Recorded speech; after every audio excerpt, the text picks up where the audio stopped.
Hello, and welcome to episode 50 of Uncovering the Corners of the World podcast. I'm your host, Karina Kasmala. Using research and my personal experiences where I actually set foot in some of these places, I'll be describing some of the unknown attractions in both the US and around the world. We visited the Mystery Hole, the Archive of the Afterlife, also known as the Paranormal Museum, and the New River Gorge Bridge. This week, we are continuing our journey through West Virginia to see both strange and historic attractions. In West Virginia, there is a legend that terrifies the locals.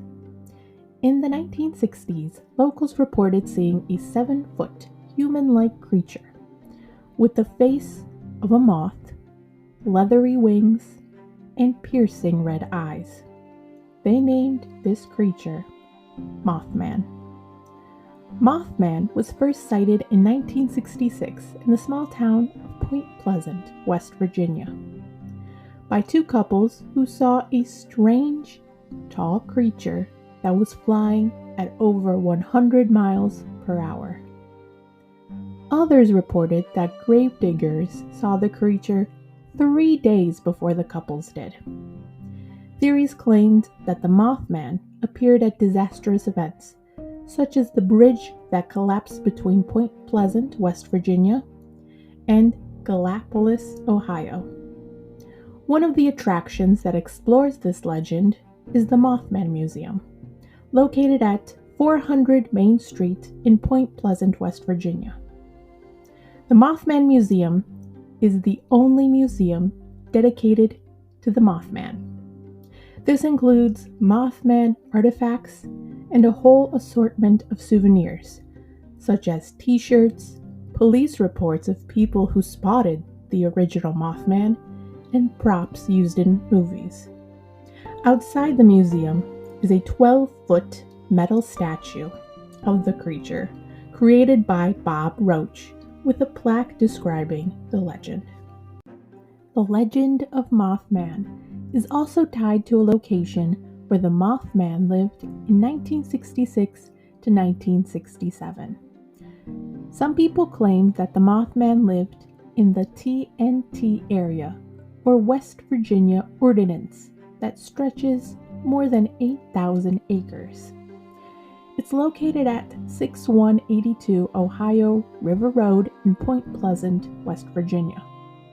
The TNT area has bunkers that were originally used during World War II.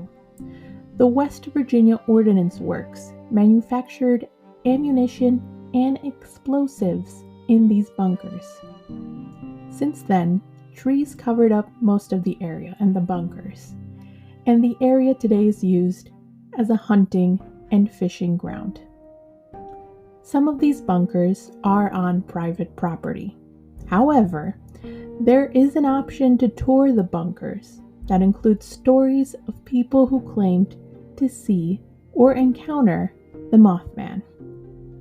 In September, Point Pleasant hosts a Mothman festival with music, food, and other attractions celebrating the monster and offering tours of the bunkers. For our next attraction, we are traveling to 144 High Street, Harpers Ferry, West Virginia, to True Treats Historic Candy, a candy store that lets you travel through time to try the classic and forgotten sweets. Inside True Treats Historic Candy, there are over 500 historic teas, candies, and confections. Some of these candies were popular treats all the way back in the 1900s, or even before that, such as the chocolate cigarettes, which originally were chocolate sticks in the 1800s, but in the 1930s, they became the chalk-flavored candy we know today. They also have botanical teas that combine different spices, such as the ancient beloved tea blend that combines lavender, spicy cinnamon, and honey. Not all candy was seen as a sweet treat. some were used to cure sickness, such as yesterday's medicine sampler, old-time hard candies, where candy was used as medicine. Native Americans used clove as a breath mint, peppermint for upset stomachs, and sarsaparilla, known as the root in root beer, was used to soothe coughs. Though there are other treats you might find at True Treats Historic Candy, such as the Margarita Box Trio. Our last attraction takes us to West Virginia's Seneca State Forest. The Seneca State Forest is West Virginia's largest forest, measuring 12,884 acres, and it's the oldest forest in West Virginia. However, what makes Seneca State Forest unique is its fire tower, built in 1924, known as the Thorny Mountain Fire Tower. This fire tower was built 4 years before the state's first campground, finished in 1928. The purpose of the fire tower was to be a lookout point and catch any fires that broke out in the forest. The fire tower is located 3,445 feet above the forest, while the structure itself measures about 65 feet, where visitors have to climb a series of stairs to reach the very top. The Thorny Mountain Fire Tower was used as a fire tower until 1988, when the West Virginia Division of Forestry decided to deactivate the fire towers.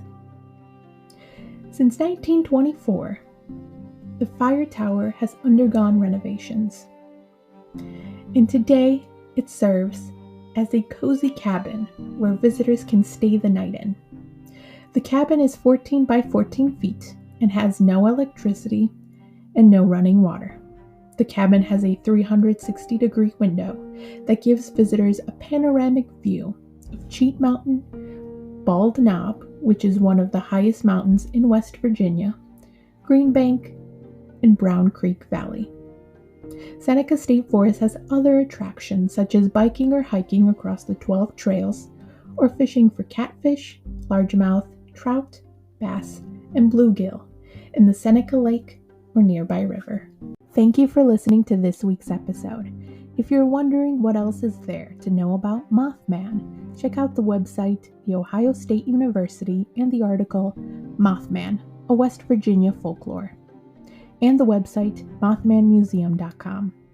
If you want to see what other types of candy and teas you can find at the True Treats Historic Candy Store, check out the website truetreats.com. Lastly, if you want to learn more about the Seneca State Forest and the Fire Tower, visit the website wvstateparks.com. Have a great week.